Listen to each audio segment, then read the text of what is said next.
इस प्रकार नवाब साहब के बारे में लेखक बताते हैं कि किस तरह से नवाब साहब ने अपने उस शान शौकत नवाबी स्वभाव को प्रदर्शित करते हुए खीरे जैसी अपदार्थ वस्तु को सजाकर काटा और किस तरह से उस पर नमक मिर्च भुनका, लेकिन अंततः उसको खाने में असमर्थता दिखाई। ये सारी बातें लेखक उस व्यक्ति के क्रियाकलाप से भाप रहे थे। और आगे की लाइनों में लेखक बताते हैं कि लखनऊ स्टेशन पर खीरा बेचने वाले खीरे के इस्तेमाल का तरीका जानते हैं। ग्राहक के लिए जीरा मिला नमक और पिसी हुई लाल मिर्च की पुड़िया भी हाजिर कर देते हैं। लेखक बताते हैं कि लखनऊ स्टेशन पर जो ट्रेन के बाहर खीरा बेचने वाले लोग होते हैं वो खीरों को किस तरह से बेचना है, किस तरह से काटना है, किस तरह से उसमें नमक बुरकना है, इसका जो विधि है वो पूर्ण रूप से जानते थे। लेखक ये बताने का प्रयास करते हैं कि वो जो सामने नवाब साहब बैठे थे वो कोई विशेष व्यक्ति नहीं थे, बल्कि वो दिखावा करने वाला एक ऐसा व्यक्ति था जो अपने आप को लखनऊ का नवाब बताने का छद्म रूप दिखाने का प्रयास कर रहा था, जो कि वो उस प्रकार का था नहीं। लेखक ने उस नवाब साहब के क्रियाकलाप से उनको खीरा बेचने वाला ही जान लिया था। किंतु दिखावे पसंद लोगों की क्या क्या स्थिति समाज में देखने को मिल रही है, उसका एक रूप नवाब साहब के रूप में लेखक देख रहे हैं। और आगे बताते हैं, नवाब साहब ने बहुत करीने से खीरे की फाकों पर जीरा मिला नमक और नमक लाल मिर्च की सुर्खी बुरक दी। उनकी प्रत्येक भाव भंगिमा और जबड़ों की स्फुरण से स्पष्ट हो रहा था कि उस प्रक्रिया से उसका मुंह खीरे के रसा स्वादन की कल्पना से प्लावित हो रहा था। लेखक कहते हैं कि वह व्यक्ति जो नवाब साहब के रूप में सामने बैठा हुआ था, खीरे के ऊपर नमक और लाल मिर्च की जो सुर्खी बनती है उसको अच्छी प्रकार से डाल दिया और डालने के साथ साथ उसके मुख में रस का आगमन हो गया था। यह भाव भंगिमा देखकर लेखक नवाब साहब की हरकत से उसके स्वरूप को जान गए थे, पहचान गए थे। हम कनखियों से देखकर, लेखक बताते हैं कि हम उसको तिरछी नजर से देखकर सोच रहे थे मियां रईस बनते हैं, लेकिन लोगों की नजरों से बच सकने के ख्याल में अपनी असलियत पर उतर रहा है। यहाँ लेखक बताते हैं कि नवाब साहब जो व्यक्ति खीरे को अच्छी तरह से काट कर और अपने मुंह में पानी आ जाने की स्थिति को दर्शा रहा था, वह व्यक्ति असल में नवाब न होकर एक सामान्य और तुच्छ व्यक्ति है जो दिखावा करने का प्रयास कर रहा है। लेखक कहते हैं मैं उन्हें तिरछी नजर से, चूर नजर से देख रहा था कि वह व्यक्ति कोई नवाब नहीं बल्कि अपनी रईसी दिखाने का प्रयास करता है, जो कि वो असल में है नहीं। नवाब साहब ने फिर एक बार हमारी ओर देख लिया। लेखक बताते हैं कि इस हरकत को करते हुए नवाब साहब मेरी तरफ देखते हैं और मुझे कहते हैं मल्ला आप शौक कीजिए, लखनऊ का बालन खीरा है। लेखक बताते हैं कि नवाब साहब यह जताने का प्रयास करते हैं कि खीरों की प्रजाति में जो उत्कृष्ट किस्म की प्रजाति की खीरे होते हैं वो बालन खीरा के नाम से जाने जाते हैं। और बालन खीरा कौन खाता है? नवाब। और यह कथन कहने के साथ साथ नवाब साहब अपने इस अंदाज के माध्यम से लेखक को खीरे खाने का आग्रह करते हैं। नमक मिर्च छिड़क दिए जाने से ताजे खीरे की पनियाती फाके देखकर पानी मुंह में उतर जरूर आ रहा था, लेकिन इनकार कर चुके थे। आत्मसम्मान निभाना ही उचित समझा। लेखक ने उत्तर दिया, शुक्रिया, इस वक्त तलब महसूस नहीं हो रही, मेधा भी जरा कमजोर है, किबला सौदा। लेखक को खीरे खाने के लिए पूछे जाने पर लेखक अपनी मनोदशा को व्यक्त करते हुए कहते हैं कि सामने कटे हुए इस खीरे पर नमक मिर्च की बुरकी सुरख देने जाने पर मेरे मुंह में भी पानी आ रहा था उसको खाने के लिए, मेरी भी चाह थी, किंतु हमने पहले ही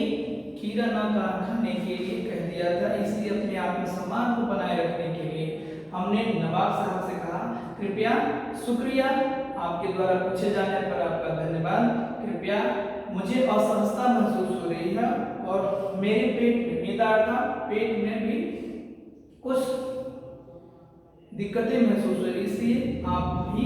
खीरे को खाएं। धन्यवाद। लेखक आगे बताते हैं कि नवाब साहब के पूछे जाने पर मैंने अपने आत्मसम्मान में खीरा ना खाने का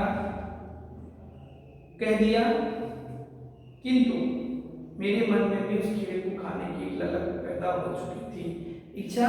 हो चुकी थी, लेकिन आत्मसम्मान को बचाए रखने के लिए और उस व्यक्ति के बारे में जानने के लिए कि वह असल में नवाब है या नवाबी दिखाने का प्रयास करता है, मना कर दिया। नवाब साहब ने सतृष्ण यानी इच्छा के साथ आंखों से नमक मिर्च के संयोग से यानी मिले हुए नमक मिर्च के रूप से चमकती खीरे की फाकों की ओर देखा।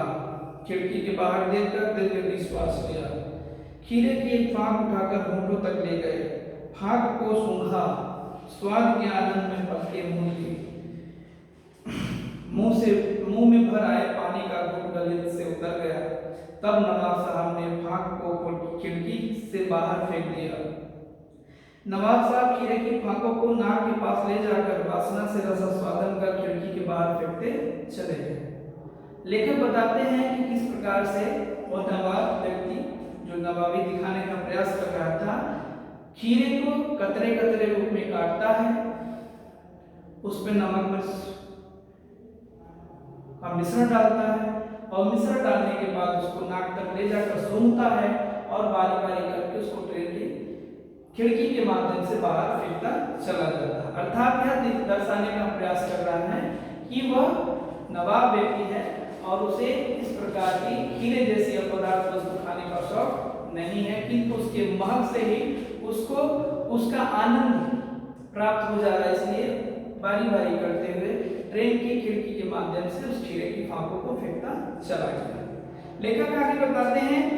नवाब साहब ने खीरे की सब फाकों को खिड़की के बाहर फेंक कर तौलिए से हाथ और होंठ पोंछ लिए और गर्व से गुलाबी आंखों से हमारी ओर देख लिया, मानो कह रहे हो यह है खानदानी रईसों का तरीका। लेखक बताते हैं कि किस प्रकार से नवाब साहब ने अपने इस क्रिया विधि के माध्यम से दर्शाने का प्रयास किया कि नवाब लोग खीरे जैसी वस्तु को खाते नहीं, बल्कि उसकी महक से ही अपने स्वाद का रसास्वादन कर लेते हैं और यह बताने का प्रयास करते हैं कि नवाबी खानदान के लोग इसी प्रकार से रहते हैं। लेखक ये सारा दृश्य देखते हुए आत्ममंथन करने का प्रयास करते हैं और अंततः एक निष्कर्ष पे पहुंचते हैं कि किस प्रकार से समाज के पतनशील समाज की संस्कृति मनुष्य को समाज से बहिष्कृत करने का कार्य करती है। नवाब साहब खीरे की तैयारी और इस्तेमाल से थक कर लेट गए। लेखक आगे बताते हैं कि इस क्रिया विधि को करने के उपरांत सामने बैठा हुआ व्यक्ति जो नवाबी अंदाज में अपनी हरकतों को दर्शा रहा था, वह अचानक खीरे को खाने का जो नाटक था उसको करने के बाद मानो यह दर्शाने का प्रयास कर रहा है कि खीरे को काटने में इतनी थकान महसूस हो गई, वह ट्रेन के अपने सीट पर थक कर लेट गया। हमें तस्लीम में सिर खम कर लेना पड़ा। यह है खानदानी तहजीब, नफासत और नजाकत। लेखक कहते हैं, नवाब साहब की शरकत को देखकर मैंने आत्मसम्मान में अपना सर झुका लिया और यह जानने का प्रयास किया कि इनके द्वारा जो नजाकत दिखाई जा रही है, नफासत दिखाई जा रही है, ये कहीं न कहीं छद्मवेश है। लेखक आगे बताते हैं, हम गौर कर रहे थे खीरा इस्तेमाल करने के इस तरीके को। खीरे की सुगंध और स्वाद की कल्पना से संतुष्ट होने का सूक्ष्म, नफीस और एब्स्ट्रैक्ट तरीका जरूर कहा जा सकता है, परंतु क्या ऐसे तरीके से उधर की तृप्ति भी हो सकती थी? लेखक कहते हैं कि नवाब साहब ने जो हरकत करते हुए जिस नाटक का प्रतिपादन किया था, उससे अगर किसी व्यक्ति का पेट की आग बुझ जाए तो कहीं न कहीं यह उसके लिए एक वरदान साबित होगा, किंतु नवाब साहब के द्वारा किए गए इस हरकत से लेखक के आत्मसम्मान को ठेस पहुंचा और समाज की इस गतिविधि से रूबरू होते हुए वो पतनशील समाज की गर्भ की तरफ जाते इस शाखा से मार्ग को प्रशस्त करने वाली इस स्थिति को देखकर अपने आप को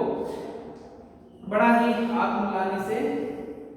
महसूस कर रहे थे और इनकी इस हरकत से अपने आप को झुका लिया, अपने आप को, अपने आत्मसम्मान को झुका दिया। यह बताने का आगे प्रयास करते हुए लेखक कहते हैं कि इस तरीके को अब्स्ट्रैक्ट अर्थात गायब तरीका कहा जा सकता है, लेकिन कभी भी इस तरह से खीरे को फेंक देने के बाद उसकी डकार लेना, उसकी आनंद की परितृप्ति करना, यह कहीं न कहीं दिखावा और छल है। लेखक आगे बताते हैं, नवाब साहब की ओर से भरे पेट की ऊंचे डकार का शब्द सुनाई दिया और अचानक नवाब साहब ने हमारी ओर देखकर कह दिया, खीरा लजीज होता है लेकिन होता है सकीन, नामुराद मेरे पर बोझ डाल देता है। लेखक आगे बताते हैं, इतना तो खीरा काटने से लेकर उसको फेंकने तक, उसको महकने तक की इस अंदाज को देखकर मैं हैरान था। तभी अचानक नवाब साहब की एक और हरकत ने मुझे यह सोचने के लिए मजबूर कर दिया कि व्यक्ति को संतोष इस समाज में नहीं हो रहा है कि किस तरह से हम अपने आप को सामान्य से विशेष बनाने के प्रयास में लगे हुए हैं। अचानक नवाब साहब की इस हरकत को देखते हुए लेखक कहते हैं कि मुझे उनकी डकार लेने की आवाज सुनाई दी और डकार के साथ साथ नवाब साहब ने लेखक की तरफ देखा और उनको बताने का प्रयास किया कि खीरा तो होता है लजीज अर्थात स्वादिष्ट होता है, लेकिन वो शकील होता है अर्थात कष्टकारी होता है और वह व्यक्ति मैदे पर बोझ डाल देता है। अर्थात क्या कभी खीरे जैसी वस्तु जो कि ठंडी परितृप्ति कराती है, प्यास बुझाती है, शरीर में पानी की मात्रा को बनाए रखती है, ऐसे वस्तु को नवाब साहब अपदार्थ बता रहे हैं। इस प्रकार लेखक उनकी बातों को सुनकर, उनकी इस नवाबिश को देखकर, उनकी चरित्र की जो विशेषता है उससे अवगत होते हुए उस व्यक्ति को एक साधारण व्यक्ति महसूस कर लेते हैं। लेखक आगे कहते हैं कि ज्ञान चक्षु खोल गया, अर्थात नवाब साहब की हरकत से लेखक के ज्ञान की जो प्रकाश है उस तरह से प्रकाशित हुई कि कौन सा व्यक्ति सही है, कौन सा व्यक्ति दिखावा करता है, इसका ज्ञान पूर्ण रूप से हो गया। लेखक आगे कहते हैं, पहचाना ये है नई कहानी के लेखक। जिसलिए लेखक ट्रेन में बैठे थे, जिस रचना को लिखने के लिए जिस शांत वातावरण की तलाश में लेखक सेकेंड क्लास में बैठे थे, वहां पर बैठे बैठे इस गतिविधि को देखने के उपरांत लेखक को महसूस हुआ कि यह मेरी कहानी के लेखक हो सकते हैं, शीर्षक हो सकते हैं, जिसके लिए मैं यहाँ पर बैठा था। खीरे की सुगंध और स्वाद की कल्पना से पेट भर जाने का डकार आ सकता है, तो बिना विचार की, घटना के और पात्रों के लेखक की इच्छा मात्र से नई कहानी क्यों नहीं बन सकती। अंत में लेखक कहते हैं कि इस तरह के तरीके से अगर कोई गतिविधि हो सकती है, मुझ जैसे लेखक के लिए भी बिना विचार, बिना सोच के, बिना घटना के, बिना पात्रों की रचना को किया जा सकता है। इस पाठ के माध्यम से लेखक ने उस दिखावे पसंद समाज की ओर व्यंग किया है जो उस दिखावेपन में अपने आप को पूर्णतः समाप्त कर लेते हैं। तो इस पाठ के माध्यम से जानने का प्रयास किया गया कि दिखावा हमें नहीं करना चाहिए, हमारे पास जो है जैसा है उसी रूप में अपने आप को ढालने का प्रयास करना चाहिए।